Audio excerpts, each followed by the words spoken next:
Beside a happy, chattering river, tucked into a cozy nook in the mossy bank, lived a tiny gnome named Olly. Olly had one of the most patient and peaceful jobs in the entire world. He was a stone polisher. Every morning, he would wade into the clear, shallow water of the river and search for ordinary, forgotten stones. He wasn't looking for shiny crystals or precious gems. He was looking for the plainest, smoothest, most unassuming grey stones, the ones that had been tumbled and shaped by the river for 1,000 years. He believed that these stones were special. He believed that as they traveled down the river, they collected memories. They held the memory of the cold, deep spring where the river was born, the memory of the lazy, sunny afternoons spent warming on the bank, and the memory of the fish that swam past them. To Olly, the stones were not just rocks. They were a library of the river's entire life story. His little home was a workshop filled with soft cloths, little pots of beeswax polish, and, of course, hundreds of smooth, grey stones, each one waiting patiently to have its secret memory revealed. Olly's work was slow and quiet. He would take a single stone, place it in his lap, and begin to polish. He would rub it in small, gentle circles with a piece of the softest moss, his movements full of a deep and loving patience. He would work for hours, and as he polished, a wonderful magic would happen. The dull, grey surface of the stone would begin to grow warm, and a soft inner light would begin to glow from its very core. The color of the glow depended on the memory the stone held. A stone that remembered a sunny day would glow with a warm, golden light. A stone that remembered the cool shade of the willow trees would glow a soft, leafy green. And a stone that remembered the deep, starry night sky reflected on the water's surface would glow a beautiful, deep indigo. When a stone was fully polished, Olly could hold it in his hand, close his eyes, and see the memory it held. He could see the flash of a kingfisher's blue wing, feel the warmth of the sun on the water, and hear the gentle rustle of the reeds. In the breeze, his collection was a library of the river's feelings, a beautiful, glowing mosaic of its happiest moments, and he was its devoted keeper. One morning, Olly woke to a strange and unsettling silence. The happy, chattering song of the river was gone. He rushed outside and his heart sank. The river, which had always been so clear and full of life, was now slow, murky, and almost completely silent. The water was a dull, cloudy grey, and it flowed with a heavy, sluggish sadness, as if it were too tired to continue its journey to the sea. The bright green moss on the banks seemed to droop, and the cheerful wildflowers by the water's edge had not opened their petals. A cold, damp mist hung over the water's surface, even though the sun was trying to shine. Olly could feel the river's sorrow in the air. He waded in, and the water felt cold and lifeless against his ankles. He could see the faint, shimmering outline of the river spirit within the currents. But she was no longer a laughing, dancing girl made of light. She was a faint, murky, and slow-moving form, her head bowed in a deep and profound sadness. The river, his oldest and dearest friend, was heartbroken, and its sadness was draining the life and color from the entire valley. Worried, Olly rushed back into his workshop. What he saw made his heart ache even more. The beautiful, glowing lights of his memory stones were fading.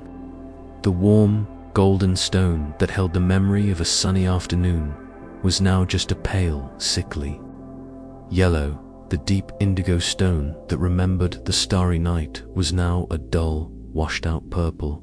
The vibrant green stone that remembered the willow trees was barely glowing at all. The stones were all connected to the river, And as the river's own life force grew weak with sadness, the memories it had shared were fading away with it. The beautiful, magical light in his home was dimming, replaced by a cold, grey gloom that mirrored the world outside. He picked up one of his favorite stones, one that held the memory of a playful otter. But when he closed his eyes, the memory was blurry and distant, like a dream you can barely remember upon waking. If the river's sadness continued, the lights would go out completely, and the beautiful memories would be lost forever, sealed away inside the cold, grey stones. Olly knew he could not let that happen. He had to do more than just polish the memories. He had to save the river itself. Olly knew he had to find the source of the river's sorrow. He couldn't just wait for it to get better. He had to go on a journey. He had to travel upstream, all the way to the river's beginning, to the place where its very first memory was born. He believed that if a river could lose its happiness, it could also be reminded of it.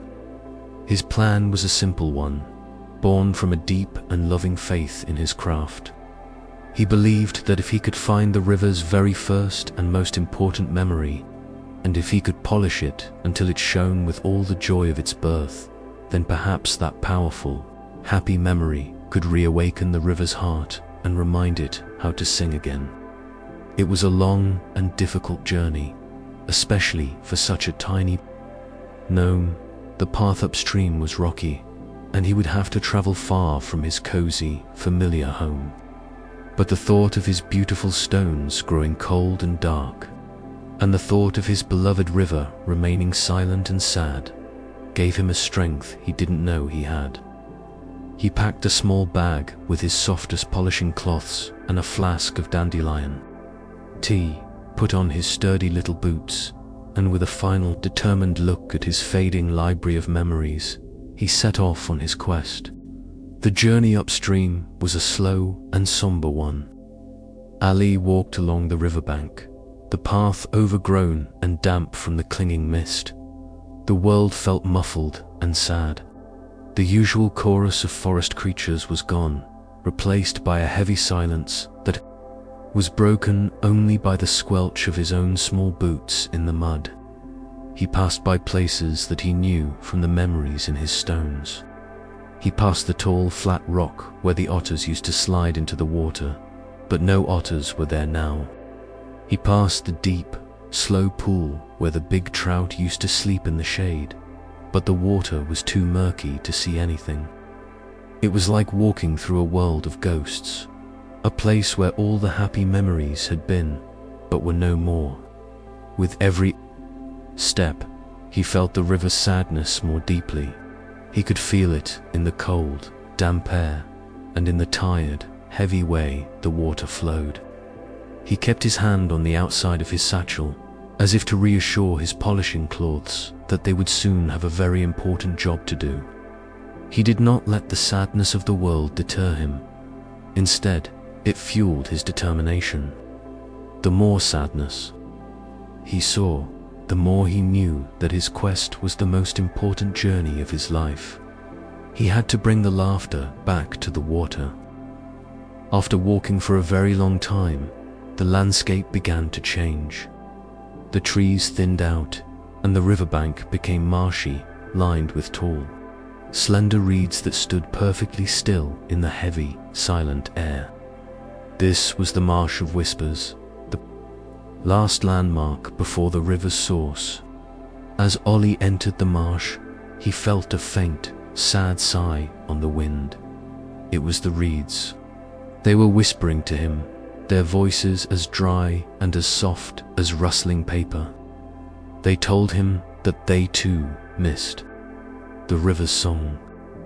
They remembered a time when the river would flow through them with a cheerful, bustling energy, making them all dance and sway and whisper happy secrets to one another. But now, the water was so still and so sad that they could only stand and droop in silence. They showed him the way forward, their tall stalks parting just enough for a tiny gnome to pass through. and their whispers became a chorus of encouragement. "Hurry, little gnome," they seemed to say. "Wake the river. Remind it of its happy beginnings, so that we may all dance again." Their gentle, rustling voices gave Olly new strength. He was no longer just on a quest for the river. He was on a quest for the reeds and the flowers and the birds, and for every living thing that missed the valley's beautiful, watery music. The whispering reeds guided him to the very end of the valley, where the great, grey face of the mountain rose up like a wall. There, hidden behind a curtain of moss and dripping ferns, was a small, dark opening in the rock. It was the cave of beginnings, the source of the river. The water didn't rush out of it. It seemed to seep out, a slow, tired, and colourless trickle that was the source of all the sadness downstream. Olly took a deep breath of the cool, damp air, which smelled of deep earth and ancient stone. This was the place, the heart of the river's sorrow. He pushed aside the wet ferns and stepped into the cave. It was not a large cave, but it was very deep and very quiet. The only sound was the slow, sad drip, drip, drip of water from the stone ceiling. The cave was the river's memory, and it felt like a place where all happiness had been forgotten. The walls were slick with a grey, lifeless slime, and the air was cold and heavy. But Olly was not afraid. He knew that somewhere in this sad, dark place was a single, happy memory, and he was here to find it and make it shine. He lit his small firefly lantern, its warm, golden glow a tiny, brave star in the immense darkness. Olly followed the slow trickle of water deeper and deeper into the earth. The light from his lantern danced on the wet cave walls, showing him the way. The cave floor was covered in thousands upon thousands of smooth, grey stones, the very first stones the river had ever touched. These were the oldest of all the memories. He knelt down, his old knees creaking, and began his search. He ran his gentle, knowing hands over the stones, feeling each one. Most of them felt cold and inert, their memories locked away under a heavy blanket of sorrow. He had to find a special one, the one that held the river's very first memory, the memory of its own birth. He searched for what felt like hours, his fingers growing numb from the cold, damp stones. He was beginning to lose hope when his hand brushed against a stone that felt different. It was small, and it had a strange, familiar shape. He picked it up and held it to the light of his lantern, and his heart gave a joyful leap. It was a perfect, smooth, heart-shaped stone made of pure milky white quartz. He knew, with a certainty that warmed him from the inside out, that this was it. This was the river's heart, its first and most precious memory, the memory of the pure, joyful moment. It first sprang to life. With the precious heart-shaped stone in his hand, Olly knew the most important part of his work was about to begin. He found a dry, flat spot in the cave, sat down, and placed the stone carefully in his lap. He took his softest, cleanest polishing cloth from his satchel. He closed his eyes for a moment and thought of all the happiness the river had brought to the world. He thought of the laughing children, the playful otters, and the thirsty flowers. He poured all of his love and gratitude for the river into his hands. Then he began to polish. His movements were slow, gentle, and full of a deep, loving reverence. He rubbed the stone in slow, patient circles, his mind completely focused on his task. He wasn't just polishing a rock. He was trying to wake up a memory. He was trying to coax the happiness out from its deep, sad slumber. He polished and polished, humming a soft, wordless tune, a little song of encouragement for the sleeping memory.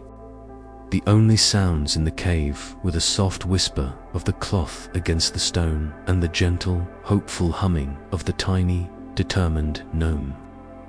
He put all of his energy, all of his hope, and all of his love into this one simple, repetitive motion. For a very long time, the stone remained a dull, milky white. Olly's arms grew tired, but he did not stop. He kept polishing, kept humming his gentle song, and then he felt it. A faint, gentle warmth began to spread from the stone into his hands. He opened his eyes and looked down.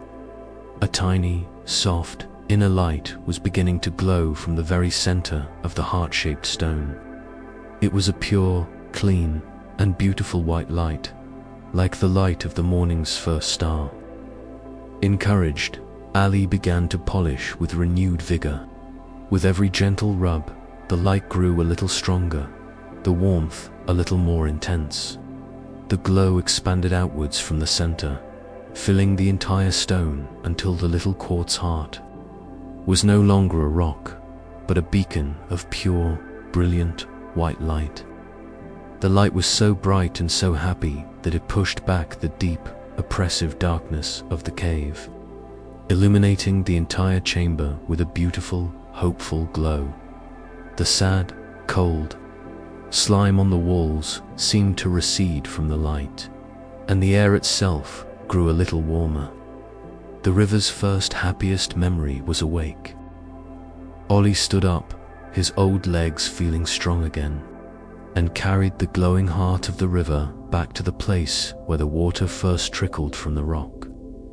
He knelt down and gently placed the glowing stone into the small, sad pool of water. The moment the light touched the water, a magical chain reaction began. The murky, sluggish water that touched the stone was instantly transformed, becoming clear, bright, and sparkling. A happy, gurgling sound, the river's first giggle, echoed in the cave. This clear, happy water then flowed outwards, touching the murky water around it and transforming it to a wave of clarity and life began to spread out from the stone, washing through the entire cave. The slow, sad drip, drip from the ceiling was replaced by a cheerful, energetic trickle that grew into a strong, steady flow. The river was being reborn from its very source. The sad, sleeping river spirit, which had been a barely visible murky form, began to glow with a new, bright light, its form becoming clearer and more defined with every passing moment. The river was waking up, its heart full of the bright, happy memory of its own beginning. The newly awakened river, now full of life and energy, rushed out of the cave's entrance with a joyful, powerful song. It tumbled and danced down the mountainside, a brilliant, sparkling ribbon of pure life. As it flowed, its magic washed over the sad, grey landscape, bringing it back to life. It flowed through the marsh of whispers, and the tall reeds, no longer drooping, began to sway and dance and rustle their happy songs. It tumbled over the rocks where the otters used to play, and the otters, drawn by the happy sound, returned to slide joyfully down its banks. It filled the deep pool where the trout used to sleep, and the water was now so clear you could see every one of their beautiful, spotted scales. The river's happy song echoed off the valley walls, and the echoes, now awake and full of joy, sang back. The birds heard the river's song and joined in with their own, and the entire valley was once again filled with a symphony of beautiful, happy music. The heavy, grey mist dissolved completely in the bright, cheerful air. The river was no longer sad.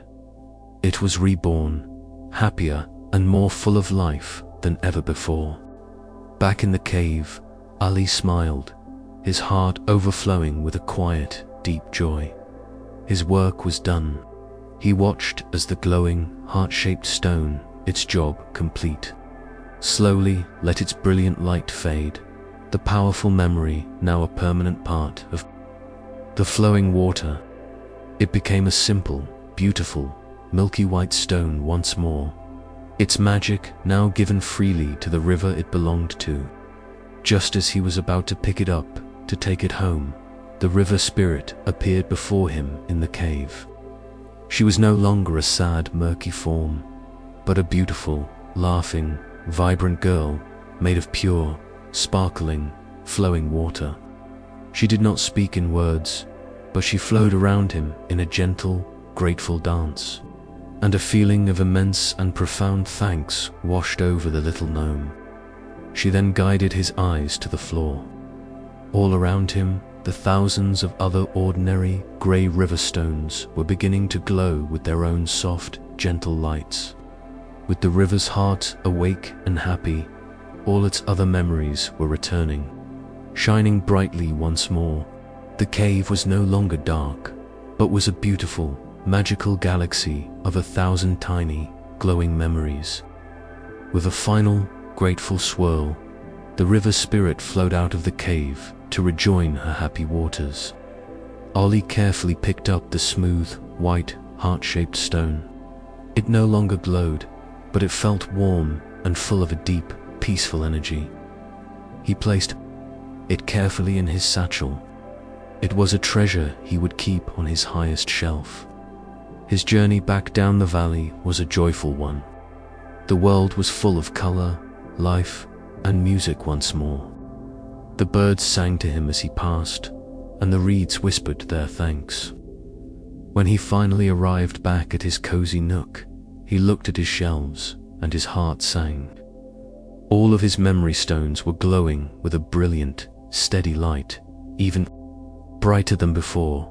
His library of memories was safe. He was tired from his long journey, but it was a good, satisfying kind of tired. He had not just saved his collection, he had saved his friend.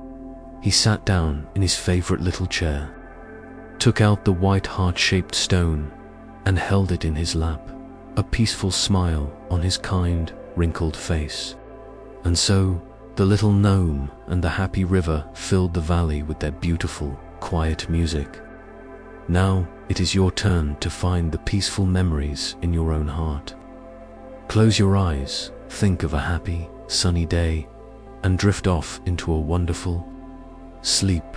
Good night. If you enjoyed our fable tonight, we hope you'll join us again. Please like and subscribe to Bedtimes Fable to help us share more gentle stories with the world. Sweet dreams.